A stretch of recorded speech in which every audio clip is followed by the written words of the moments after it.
오늘 말씀 출애굽기 23장 1절부터 9절까지 말씀입니다.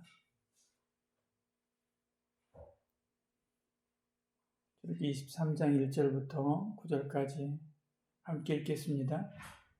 너는 거짓된 풍설을 퍼뜨리지 말며 악인과 연합하여 위증하는 증인이 되지 말며 다수를 따라 악을 행하지 말며 송사의 다수를 따라 부당한 증언을 하지 말며 가난한 자의 송사라고 해서 편벽되이 두둔하지 말지니라.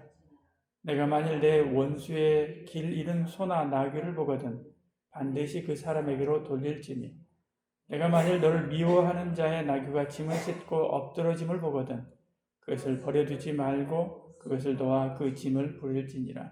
너는 가난한 자의 송사라고 정의를 굽게 하지 말며 거짓 일을 멀리하여 무죄한 자와 의로운 자를 죽이지 말라. 나는 악인을 의롭다 하지 아니하겠노라. 너는 뇌물을 받지 말라. 뇌물은 밝은 자의 눈을 어둡게 하고 의로운 자의 말을 굽게 하느니라. 너는 이방 나그네를 압제하지 말라. 너희가 애굽 땅에서 나그네 되었은즉 나그네의 사정을 아느니라. 아멘.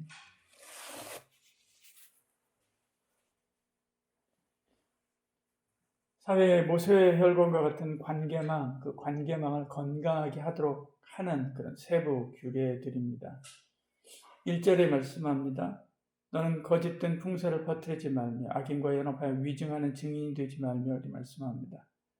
거짓된 풍설은 유언비어를 말하죠. 악의적인 목적으로 퍼뜨리는 일종의 악플과 같은 것입니다. 악인들과 연대해서 꼬리에 꼬리를 물고 일어나는 거짓된 찌라시 소문과 같은 그런 것들을 만들어내지 말고 또 거기에 동조하지도 말라는 것입니다.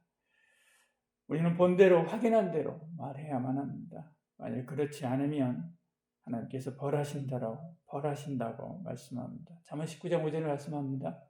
거짓 증언은 벌을 면하지 못할 것이요 거짓말하는 자도 피하지 못하리라 말씀합니다. 특별히 성경은 이런 거짓말에 대해서 끝까지 이야기합니다. 그래서 요한계시록 22장인가는 거기는 천국에도 들어가지 못한다라고까지 이렇게 엄하게 말씀하고 있는 것을 보죠.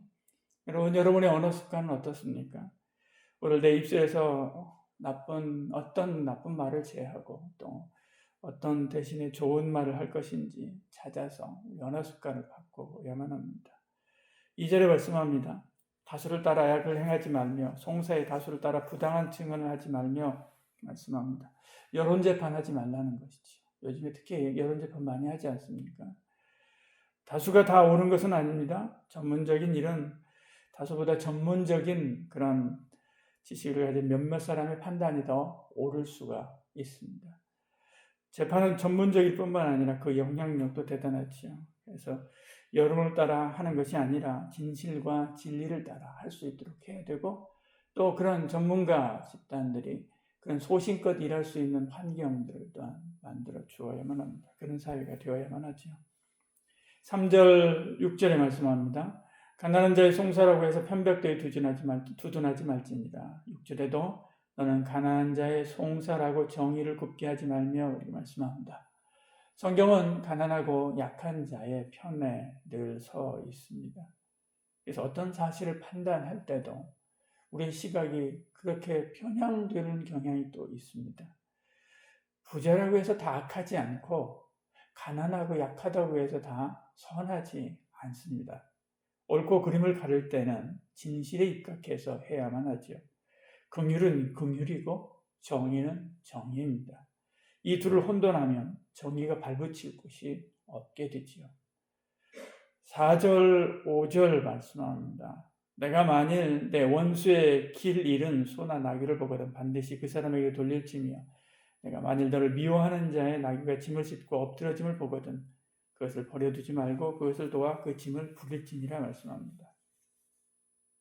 원수라고 해서 그에게 마땅히 해야 될 일, 기본적으로 마땅히 해야 될 일을 하지 않으면 안 된다는 말이죠. 의무를 이행하라는 것입니다. 마땅히 그를 도와줄 의무, 요즘에 말하는 그 선한 사마리아인 법과 같은 그 도와줄 의무, 그것을 해야 된다. 것이죠. 그러면 그도 비록 나를 좋아하지 않아도 내가 어려운 일을 당하게 될 때 나를 돕게 하실 것입니다. 그렇게 사랑의 선순환 구조를 이룰 수 있도록 하신 것입니다. 그래야 상식이 통하는 나라가 되고 그리고 안전한 나라가 되게 되지요. 성경은 그래서 선한 사마리아인법에 대해서 아주 적극적으로 옹호하고 있는 것을 보죠. 아니 이미 지금 실천하고 있는 이게 바로 그런 법이지요. 실천하고 있는 것을 봅니다. 7절, 8절, 9절입니다. 거짓된 일을 멀리하며 무죄한 자와 의로운 자를 죽이지 말라. 나는 악인을 의롭다 하지 아니하겠노라. 너는 뇌물을 받지 말라. 뇌물은 밝은 자의 눈을 어둡게 하고 의로운 자의 말을 굽게 하느니라. 너는 이방 나그네를 압제하지 말라. 너희가 애굽 땅에서 나그네 되었은즉 나그네의 사정을 아느니라 말씀합니다. 하나님 편에 서야 된다는 것이죠. 하나님은 무죄한 자와 의로운 자와 약자의 편에 섭니다. 자기 이익을 위해서 하나님이 아닌 세상의 편에 서면, 그래서 그는 약한 자, 연약한 자들을 압제하는 편에 서게 되면 안 된다는 것이죠. 오히려 약자를 지켜주고 하나님의 정의를 굳게 세워야만 합니다. 우리의 관계망은 사회의 모세혈관과 같은 역할을 합니다. 공동체도 마찬가지죠. 교회도 마찬가지입니다. 주의 말씀을 따라 살 때 그 혈관이 깨끗하게 되고 그리고 하나님의 은혜와 생명이 활기 있게 도는 그런 사회가 됩니다. 우리가 건강한 사회, 건강한 공동체 이루어가는 그런 관계망을 형성하는 저와 여러분, 그런 삶을 살아가는 저와 여러분 되기를 축복합니다. 기도하겠습니다. 사랑이 많으신 우리 하나님, 우리에게 은혜도 주시고 함께하사 우리가 사람을 대할 때 사랑과 긍휼로 대하되 정의를 잊지 않게 하여 주시고 하나님 늘 진실과 진리에 입각해서 사랑하고 섬기고 위해주고 약한 자를 붙잡아주고 또 세워주는 그런 저희들 되게 하여 주시옵소서.